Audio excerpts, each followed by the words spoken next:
Hello, my name is Sophie and welcome back to my channel. Today is, it's the beginning of the month, so obviously I've got to do what I think is contractually obliged as someone who makes videos about books on the internet. I've got to talk you through my April wrap up. I was going to do May TBR as well. Currently haven't got that stacked down, but that's fine, we can get to that. Because I don't read 3,000 books a month, I have lumped together the wrap up and the TBR because my TBRs aren't as long as some other people. This month I have had a stellar reading month. In March I had a crappy reading month.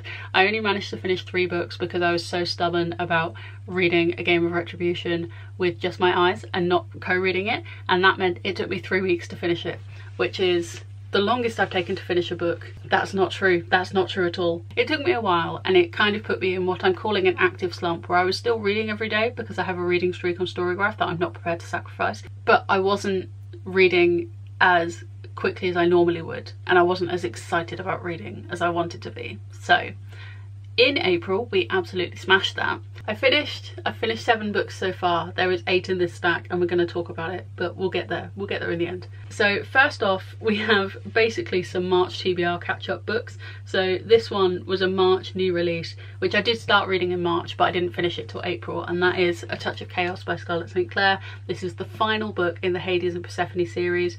It's 600 pages and I clearly tabbed quite a bit of it. I love doing this. This is a very nice aesthetic feeling. And this is my first 5-star read of the year. I'm so excited about it.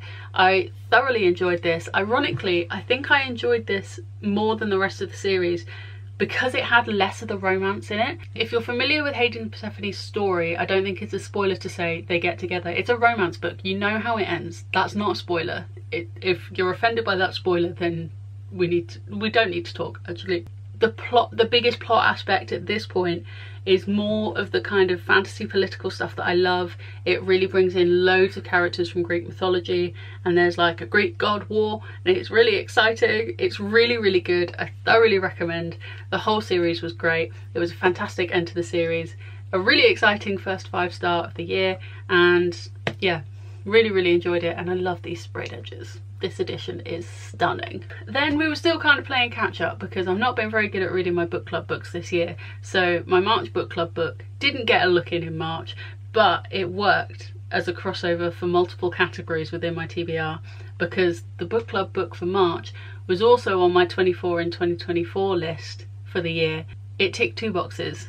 So in April I read The Hobbit by J.R.R. Tolkien, which was my March book club pick, but also another book from my 24 in 2024. Tick, tick, tick, tick, tick. I co-read this one by listening to the audiobook as well. The audiobook was narrated by Andy Serkis, who plays Gollum in the Lord of the Rings and the Hobbit films, and I was obsessed. That audiobook is the best audiobook I've ever listened to, hands down. It was like listening to a film. It was fantastic. It was so well done. It's encouraged me to want to now read the whole Lord of the Rings trilogy because Andy Serkis has done the audiobooks for that, and now that I know that this series is way more accessible than I thought it was, I really want to read the whole series. I currently don't own the Lord of the Rings in audio or physical format, but oh, I could get them from the library. Maybe I need to add them to my library holds. I did rate the book 4 stars overall. Not that it wasn't, 4 stars is still a really good rating. I can't tell you why it wasn't 5 stars. It just didn't give me the 5-star vibes.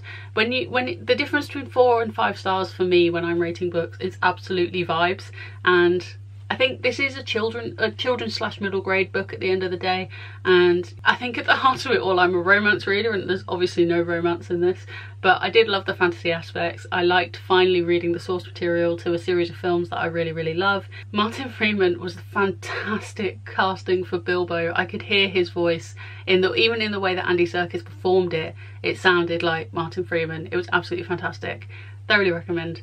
Really enjoyed. 4 stars. I hope to be reading Lord of the Rings at some point in the future. Maybe this year, maybe not, but thoroughly enjoyed. That was fantastic. Then we have another very exciting read. There's a lot of really exciting books in this pile because if you've been watching my weekly vlogs, you know that I've been listening to the audiobook for The Name of the Wind by Patrick Rothfuss for 3 months. I started it on January 9th and it took me till the middle of April to finish it.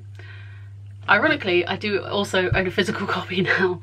I picked this up in a charity shop at the end of March. It's when we went away to Canterbury for the Easter weekend, and I saw this in a charity shop. It wasn't even priced, so I was prepared to pay the full price listed on the back, which is £8.99, and then the seller was like £2, and I was like, absolutely, for a book that is this long and I have been listening to for this long, yes, I will give you £2 for it. Ironically, I never ended up actually using the physical book to finish reading the audiobook. I did read it entirely in audio, all 28 hours of the audiobook, but I did it. It took me 3 months, but I did it.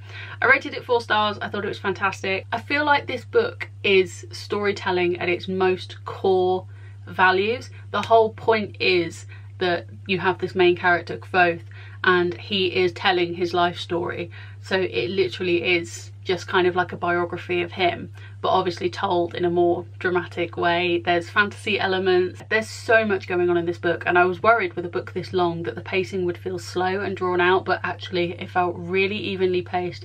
It was really steady in a good way. I feel like that could be misinterpreted to feel boring, but it wasn't boring at all. And especially with such a long audiobook, I was worried that when I was coming back to it every time I was listening to a little bit at a time, it would feel a bit disjointed or I'd forget what had just happened. But within 30 seconds I would be right back in the story, exactly where they left off. It was brilliantly narrated, brilliantly told. I'm just dubious that I know that this is part of a trilogy and only 2 books have been released and people have been waiting for over a decade. There's a huge chance that this series will never be finished, but I'm in it now. So that's book 1 of the Kingkiller Chronicles.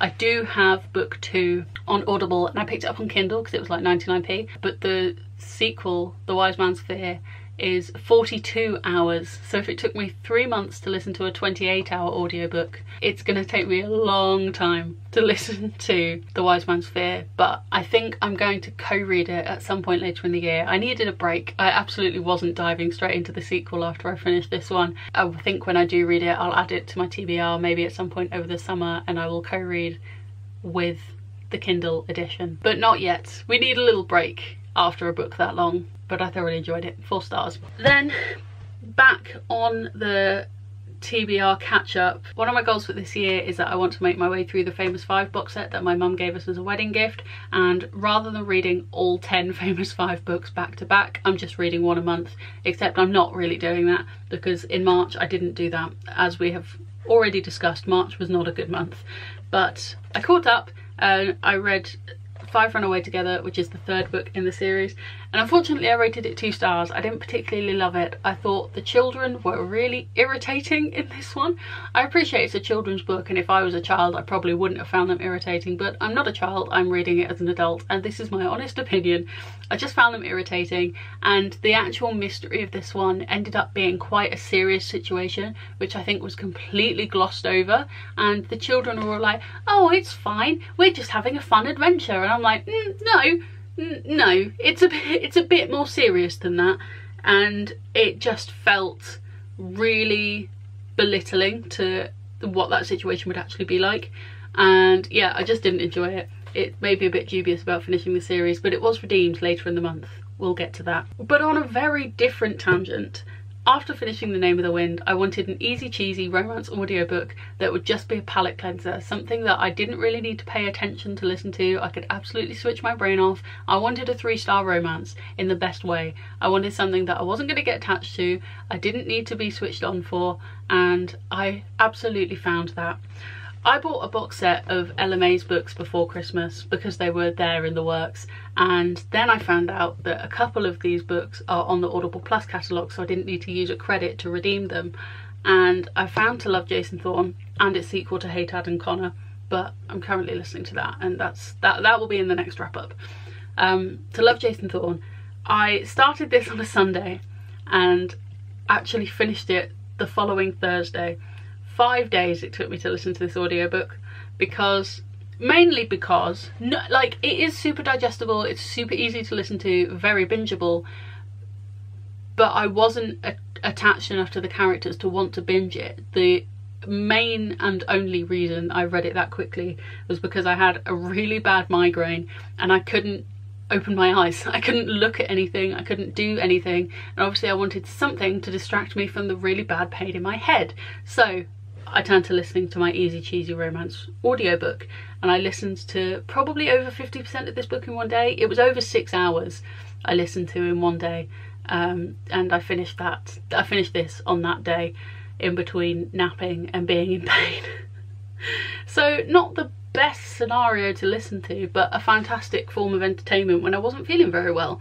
So I absolutely did binge this in 5 days, and it was exactly what I wanted it to be. It was a 3-star romance. It was a slightly below average romance, I'll give you that. It wasn't my favourite. There were lots of aspects of this book that I didn't like. The main male character gave me the ick on several occasions, but it was exactly what I wanted.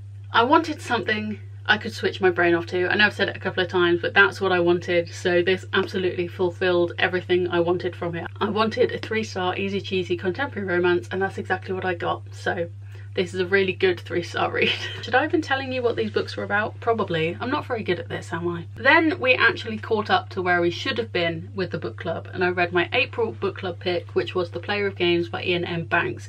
This is a sci-fi book, and I don't read a lot of sci-fi books. I always forget that I really like sci-fi, but this was a very heavy sci-fi book. And the other thing, and the main issue I had with this book, is that it's the second book in a series, and it can be completely understood on its own, but the whole series is called The Culture, and the culture is this society in space, I assume in the future, and I assume book 1 sets up the culture and helps you understand, oh well, it really establishes what the culture is, and having not read that book, I did not have that context.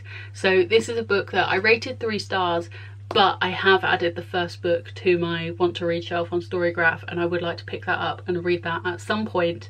And then I'd like to revisit this book because I think it will be rated higher when I have that full context. So it's like a temporary 3-star rating, but it's one that I think I will come back to, and I think the rating will go up when I have that full context. I hope that makes sense. Then on to the 7th book that I finished this month. Back on the Famous 5 hype, we are fully up to date with all of the book club books.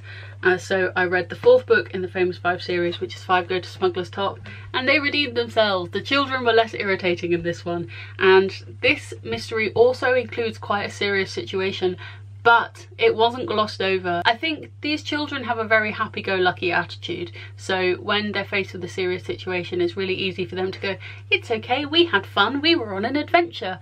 But in this one, it was taken more seriously, and they were less happy-go-lucky with it, but it didn't diminish the sense of adventure. It didn't make it darker or more serious in any way, but it just also didn't gloss over the severity of the situation, which I was very reassured by. This is the pinnacle example of why I should use half and quarter ratings, but half and quarter ratings overwhelm me, because this was more than a 3-star read, but it wasn't a 4-star read. So I'm settling on a 3-star because obviously it's not a 4-star, but I think if I did use half and quarter, it would be probably a 3.5. Yeah, it was nice. It was exactly the kind of palate cleanser I wanted after reading quite a heavy sci-fi book.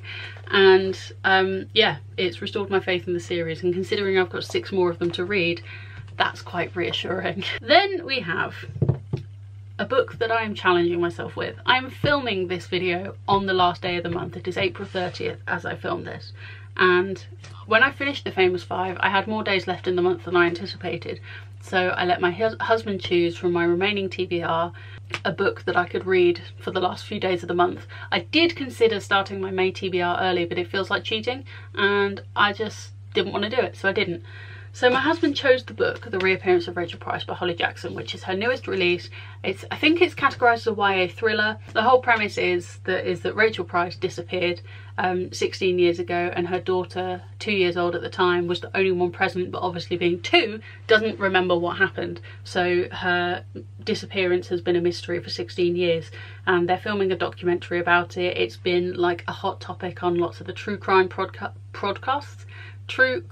podcasts and such and the likes. But then Rachel reappears, and we know Rachel's going to reappear, but I got to the point where Rachel reappeared last night, and Jesus, I'm like, what's the rest? How there's so much left. What is going to... I'm so intrigued. So I'm exactly 100 pages in, ironically, and I have 339 pages left. So my plan for today is I want to get through all the tasks on my to-do list and read as much of this as possible. So I'm including it here because I would really like to actually finish this today and round off my April TBR by finishing another book from my TBR and then starting my May TBR on May 1st. Will this happen? Realistically, no. Have I read 7 books or have I read 8 books this month? I'm going to hold up all 8 books in optimism, but absolutely fantastic. I'm really, really pleased with how much I managed to read this month. My May TBR feels really achievable because I finally cut down on how many books are on my TBR. I haven't got 700 new release pre-orders coming in this month, so let's grab the May TBR. So I have 6 books here physically with me. I do have 1 pre-release new order. No, I do have 1 new release pre-order coming in this month. So there are 7 books on my TBR total, and I read 7 books so far in April, so honestly this is looking really good. I'm really, really hoping that I can actually finally finish a whole TBR in May, but we'll see how accurate that is. So my usual preface of my TBRs, I call my TBR a functional TBR, not because I don't think other people's TBRs aren't functional, but because mine has a function, therefore functional. The whole function is to ensure that I'm reading my book club books, my subscription box books, any new releases that come out, and trying to read a couple of my 24 in 2024 list. I've cut this down. I used to include Audible and Kindle Unlimited, but it was just detracting from my physical TBR, so I've really tried to focus and hone my TBR, and hopefully this month we'll actually be able to finish it. Just because they're on the top, let's start with the books that are from my 24 in 2024 list. This month I put all of the titles into one of those spinners online. I totally meant to film when I was spinning it, but I did not because apparently I'm technologically incompetent. But the 2 books that came off of the spinner picks from my 24 in 2024 list are Radio Silence by Alice Oseman. I am a huge fan of the Heartstopper books by Alice Oseman. I've read all of the graphic novels and the 2 novellas, but there are 4 prose novels that Alice Oseman has written that I haven't read yet, and this is one of them. So really excited to get to this month. I love Alice Oseman's style. I'm really looking forward to diving back into it. Then the other book is an author from TikTok herself. It's 16 Souls by Rosie Talbot. I was kind of hoping I was going to save this book for October because it's about ghosts and it's a bit spooky, but the spinner picked it and we don't argue with the spinner. This book is a YA paranormal book. There's romance, there's a lot of queer elements. Honestly, I don't know a ton about this book. I know it's about a boy called Charlie who is below the knee amputee, I think. But he's a 16-year-old seer, so he can see ghosts. And he has to save the ghost, but also he falls in love with a boy called Sam. The spookily swoony YA debut from BookTok star at Merrowchild. There we go, that's what this book is. That's on my TBR for this month. Then my book club pick for this month was my husband's choice. Basically the premise of my book club, when my husband and I got married, rather than having a gift list or a registry, we asked our guests to gift us a copy of their favourite books. So we have a little library of our favourite people's favourite books, and in an endeavour to read them all, we take it in turns each month to choose a book from the library, and I read it and he doesn't. This month was his turn and he chose The Kite Runner by Khaled Hosseini. I've just picked this up on Audible as well, so I'm going to be co-reading this. I know this is super duper popular and I think it's almost like a modern classic, and I've not read it yet. I actually have it in my own library as well as the wedding library, so I have 2 copies of this book and I still haven't read it. But this month is the month I'm going to read this book.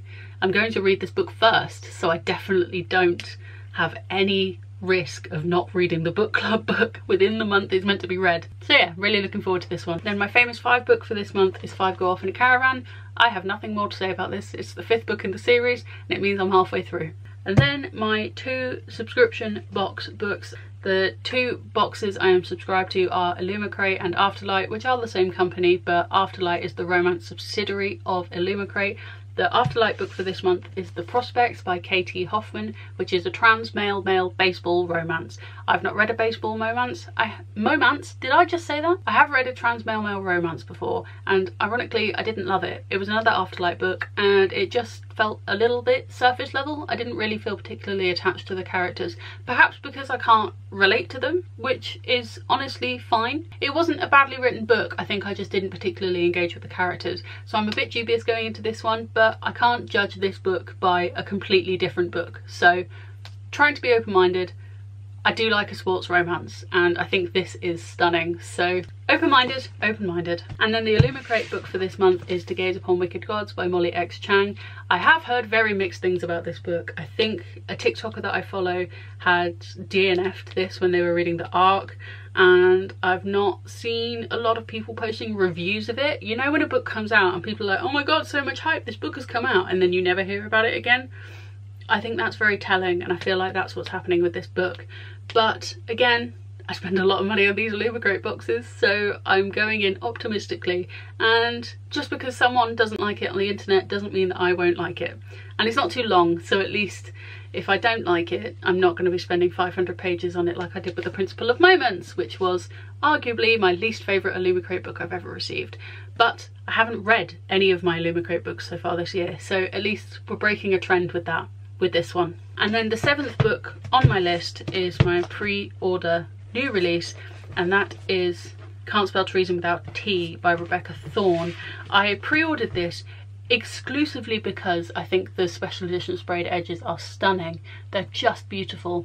It was one of those where it was like aesthetic first, plot second, and then I read about the plot and I was like, oh, this sounds really fun. And I've since followed the author on TikTok, and it's actually an indie published book being traditionally published, so it's not really a new story. She knows it's successful, that's why it got traditionally published, and there seems to be quite a fan base for it, and I'm excited to join that hype and become part of that fan base, hopefully.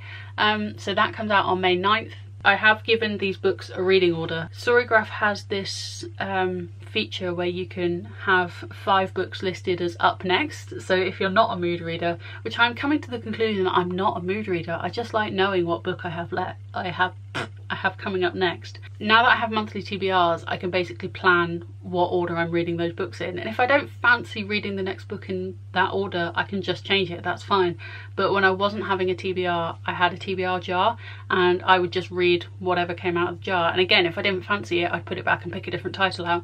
So I think I'm somewhere in between a planner and a mood reader.